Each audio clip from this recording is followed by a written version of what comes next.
biyen tinggal ning warung nggawa ember langsung iso tuku rabuk. Saiki arep ning warung ditakoni, Pak, jenengan non subsidi apa subsidi?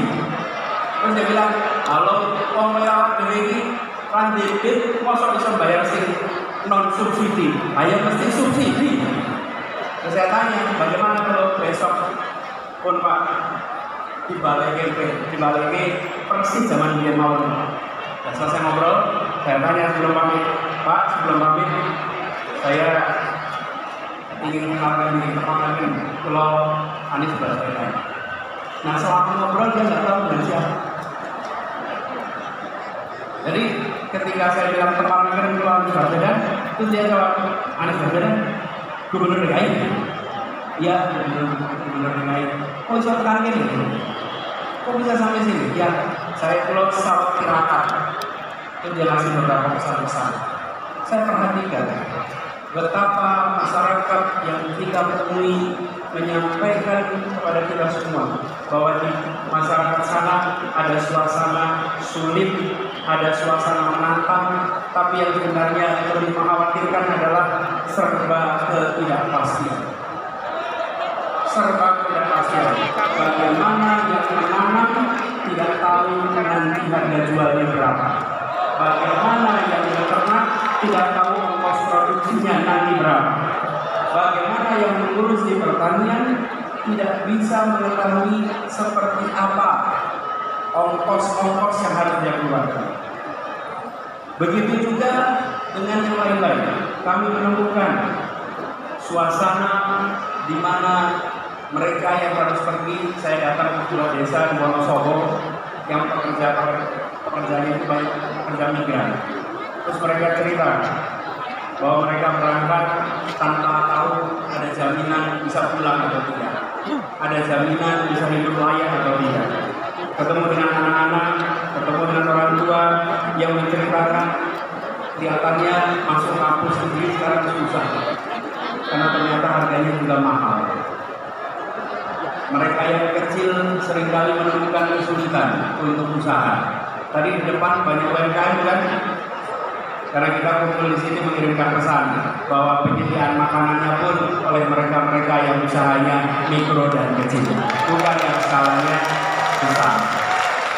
Nah, dari sana dalam sebuah perjalanan saya lewat satu tempat sekitar Purwodadi. Ada satu orang yang seperti menghentikan, Pak, sudah Pak. Terus dia cerita, Pak Anies, masalah di negeri ini, padahal di kampung ini adalah soal mafia, Pak Anies. Ini mafia di Indonesia ini harus diberantas, mafia ini harus diselesaikan. Saya pikir benar juga gitu. Begitu banyak mafia-mafia yang hadir yang membuat kita memiliki ketidakpastian. Kenapa petani harus bersaing dapat pupuk? Penuh dengan ketidakpastian. Kenapa? Karena aksesnya dikuasai oleh mafia-mafia pupuk. Ketika bicara tentang pekerja migran, banyak dari mereka yang sistemnya dikuasai oleh mafia-mafia PMI. Yang mereka berangkat kerja keras dan ujungnya pulang tidak bisa mendapatkan yang selain ini. Sama UKM juga begitu. Dan mafia-mafia ini berderet, ada besar mafia tanah, ada mafia parkir, ada mafia kesehatan, mafia perumahan, mafia pemilu, mafia bansos, bahkan mafia proyek pemerintah. Ya termasuk mafia BTS itu semua. Karena itu seluruh mafia ini harus kita bereskan. Republik ini tidak akan bisa maju bila kita membiarkan mafia-mafia itu merajalela di negeri ini.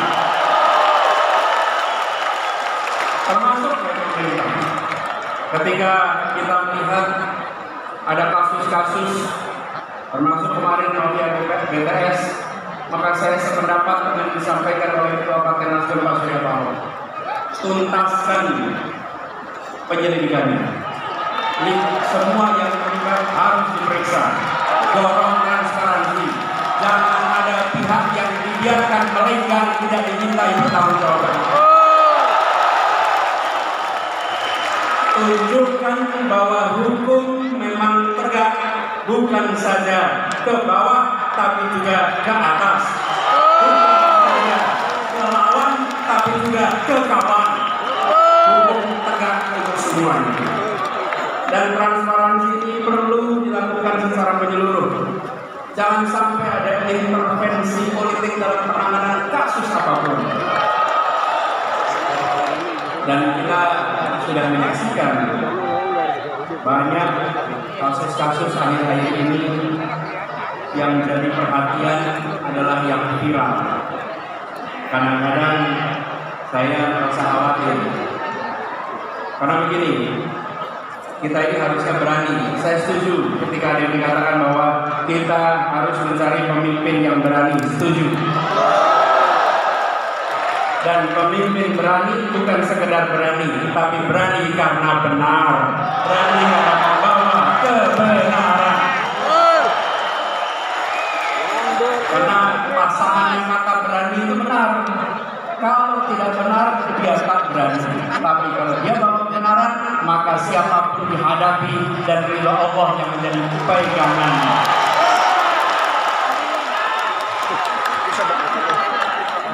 Jadi kita menyaksikan ketika peristiwa mafia ini terkuak, ada polisi jenderal bintang 2 membunuh anak buah. Terbuka ada yang menyelundupkan narkoba, ada petugas pejabat pajak yang kekayaannya fantastis. Membuat seperti Pak Kapolri harus kerja ekstra untuk mengembalikan kepercayaan publik, harus kerja ekstra untuk merawat polisi-polisi baik yang berintegritas yang ada di dalam tubuh polisi. Seperti itu Kementerian Keuangan, Ibu Menteri keliling sana sini untuk menjaga barisan orang-orang baik ini. Saya pernah di pemerintahan, saya menyadari betul, ya benar ada orang-orang bermasalah, tapi banyak lagi orang-orang yang bisa menegakkan amanah, orang-orang yang berintegritas. Mereka itulah yang harus dibangkitkan untuk bersama-sama menjaga Republik ini. Nah, ketika kita menyaksikan peristiwa-peristiwa seperti itu, kita gerak. Ini harus kita hadapi. Apalagi sekarang kita kumpul hari ini tepat 25 tahun reformasi di Indonesia. Tepuk tangan untuk para pejuang reformasi kita.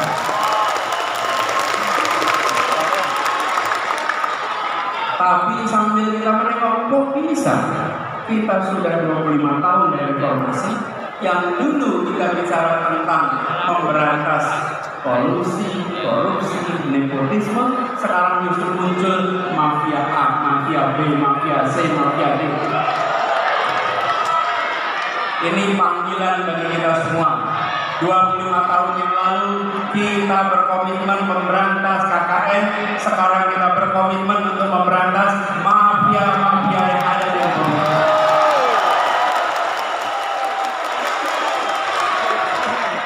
Proses terjadinya itu pelan-pelan. Proses penyimpangan itu pelan-pelan. Bila pemimpin-pemimpin dari Republik ini tidak sensitif pada persoalan ini, maka persoalan ini akan secara bertahap merusak Indonesia. Nah, Bapak sekalian, saya beri ilustrasi. Katak. Bila katak itu dimasukkan ke dalam sebuah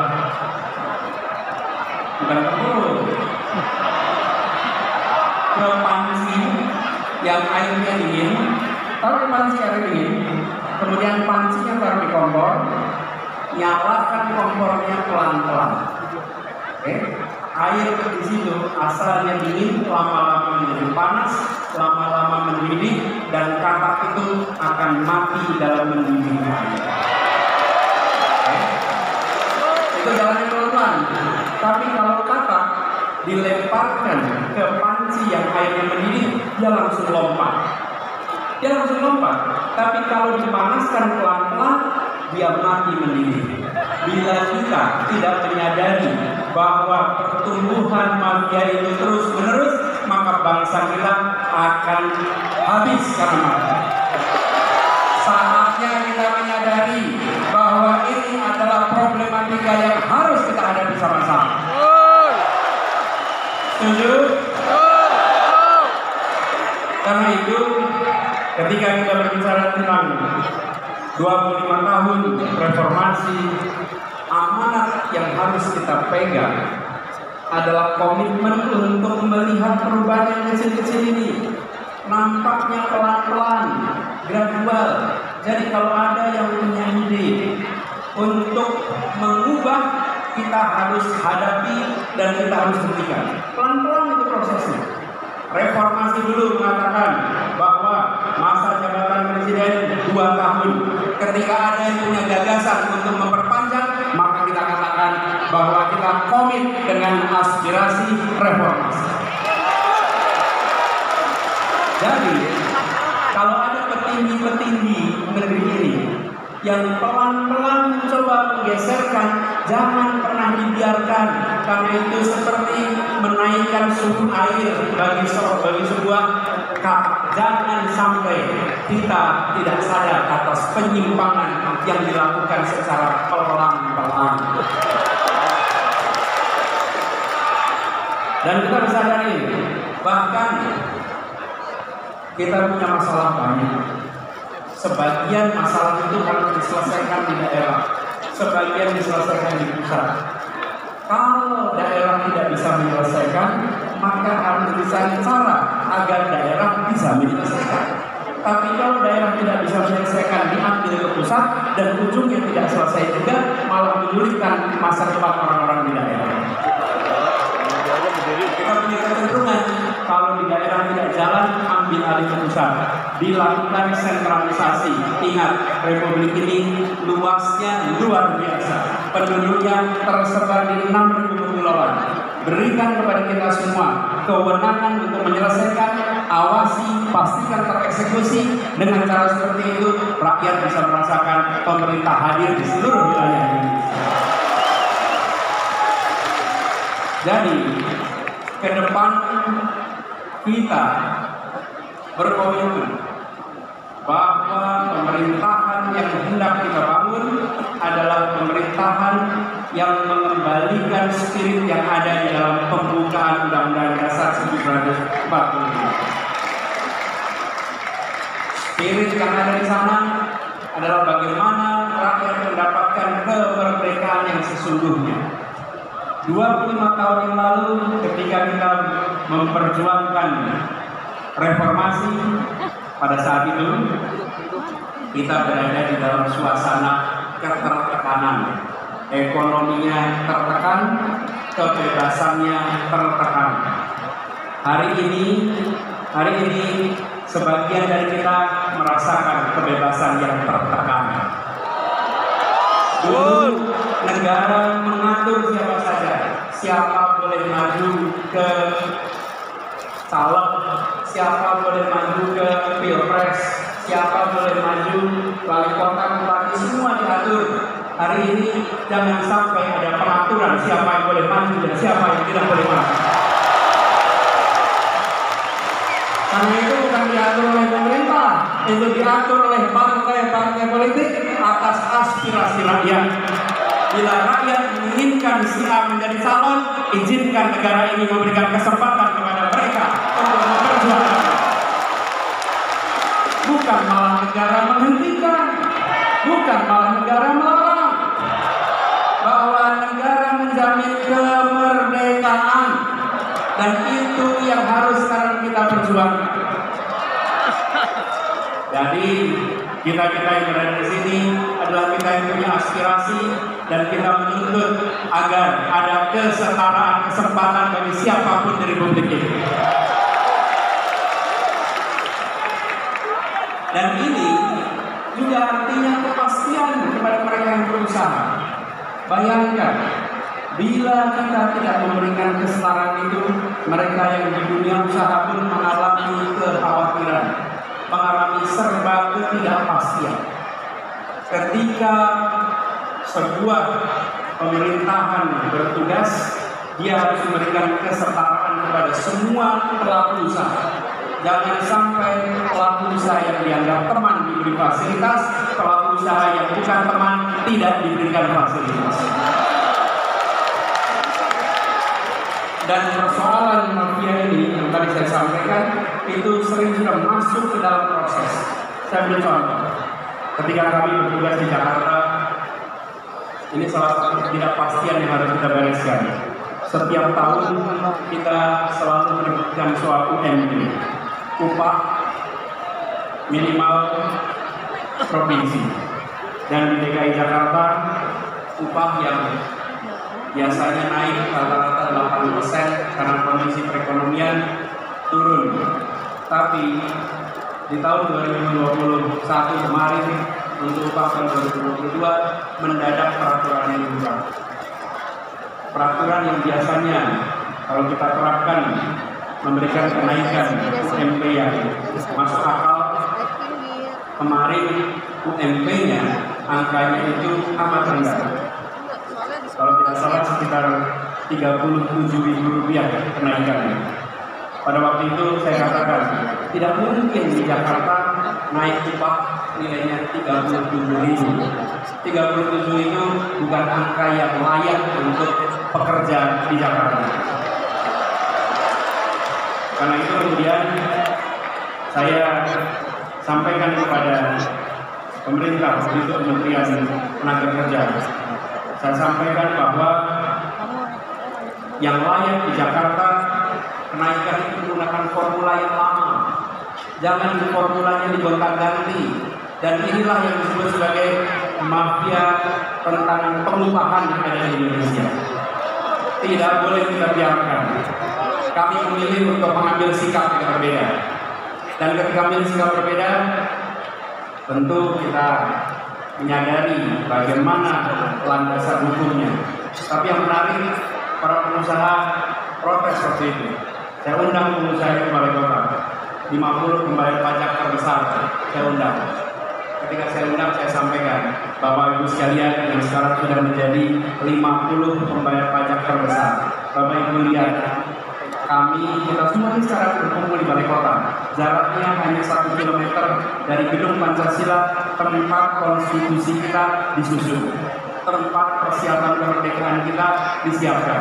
Pada waktu itu mereka yang berkumpul adalah orang-orang yang makmur, orang yang terdidik, tapi mereka memilih mendirikan sebuah negeri yang prinsipnya menghadirkan keadilan sosial bagi seluruh rakyat Indonesia. Sekarang di sini, yang kumpul di sini, Bapak Ibu, saya ingin tanya, 40 tahun yang lalu Bapak Ibu di mana? 50 tahun yang lalu Bapak Ibu di mana? Kita semua 40 tahun yang lalu, 50 tahun yang lalu bukan siapa-siapa. Republik ini sudah memberikan kesempatan Bapak Ibu sekalian menjadi 50 pembayar pajak terbesar karena Republik ini memberikan kesempatan kepada Bapak Ibu sekalian.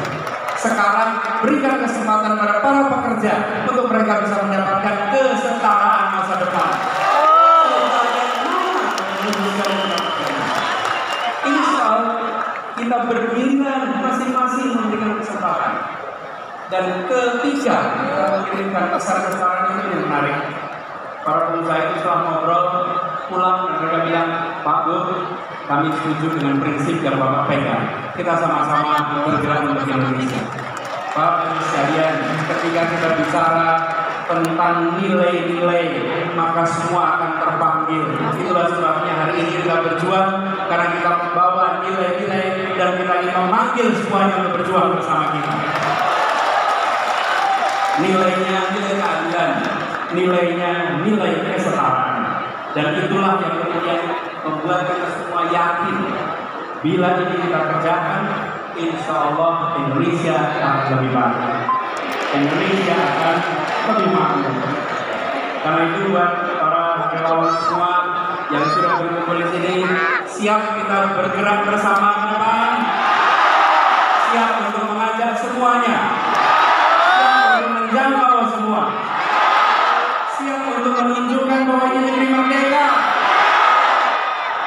Jangan, permintaan saya, jangan pernah takut untuk menunjukkan pilihan kita. Setuju? Bila kita menawarkan prinsip keadilan, prinsip kesetaraan, pasang besar-besar pesan itu dimanapun Anda berada. Jangan gentar pada mereka yang kegiatannya merobek poster. Jangan gentar. Jangan gentar dengan mereka yang suka merobek baliho. Jangan gentar.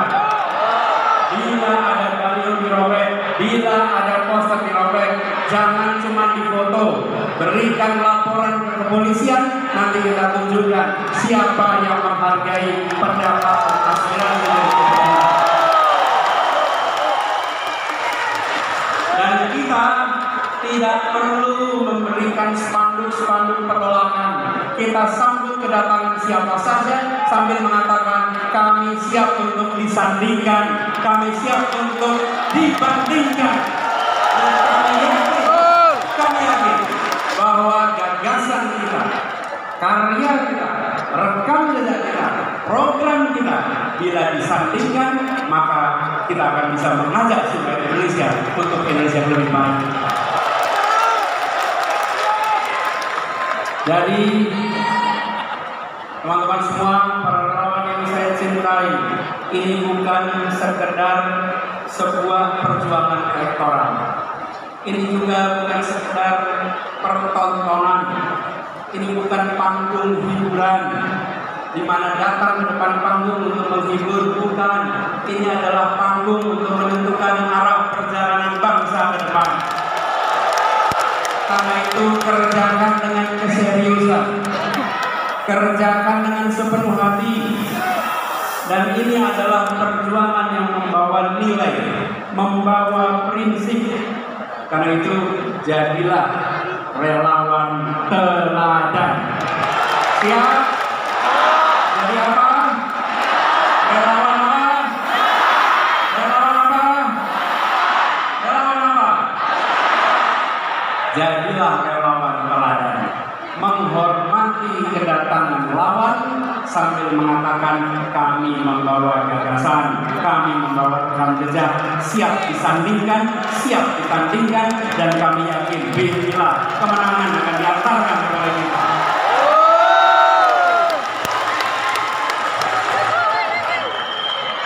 Karena itu buat semuanya para pejuang yang berkumpul di sini, kalau mengalami cobaan, mengalami tantangan, semakin besar tantangan, maka orang-orang tangguh akan bisa melewatinya.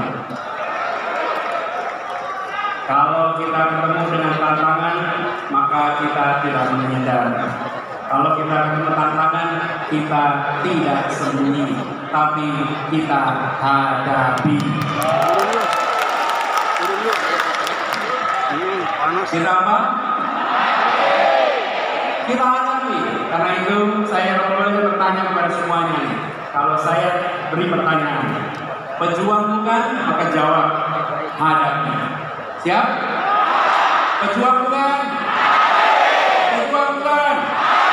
Pejuang bukan? Insya Allah kita hadapi, dan dengan izin Allah perjuangan ini insya Allah menyatakan kemenangan. Terima kasih, salam perjuangan, pesan kepada seluruh keluarga, semua tetangga, jangkau semua dan katakan bahwa perubahan untuk keadilan sedang bergerak menjangkau semua, dan insya Allah dari ruangan ini dikirimkan pesan penuh semangat ke seluruh Indonesia. Assalamualaikum warahmatullahi wabarakatuh.